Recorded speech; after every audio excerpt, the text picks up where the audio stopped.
Il va rater sa présentation. Mais si tout ça n'était qu'un coup monté.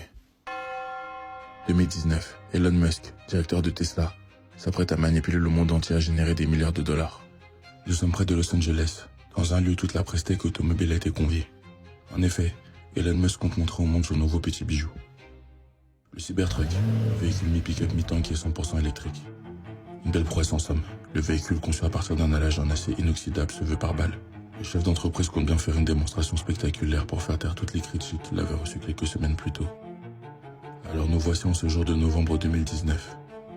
Elon monte sur scène. Tous les projecteurs sont braqués sur son véhicule et lui. Il présente la technologie et toutes les caractéristiques du modèle comme il sait si bien le faire.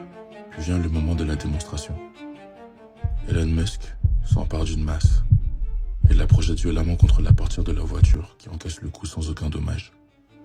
Puis il demande à un de ses employés de casser la vitre. Alors son employé se munit d'une boule de pétanque, s'approche de la voiture et jette la boule contre la vitre qui se brise immédiatement. Dans la salle, le malaise est palpable. Certains se demandent si c'est un effet scénique. D'autres cherchent un sourire sur le visage d'Elon Musk pour savoir si c'est une blague. Mais personne ne s'attend à un tel fiasco.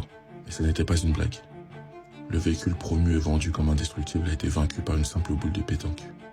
Il n'en fallait pas plus pour que les médias du monde entier s'emparent de l'affaire. Le lendemain, l'échec de la présentation fait la une de la presse spécialisée du monde entier. Quelle honte pour le chef d'entreprise. Mais si tout ça n'était qu'un coup monté. La couverture médiatique que lui a promulgué cet échec est totalement inédit. Et tout cela sans dépenser un seul dollar supplémentaire dans le marketing. Résultat, plus de 250 000 précommandes en 24 heures, qui entraîneront une augmentation du chiffre d'affaires de 14 milliards de dollars. Et tout ça, grâce à une simple vitre brisée.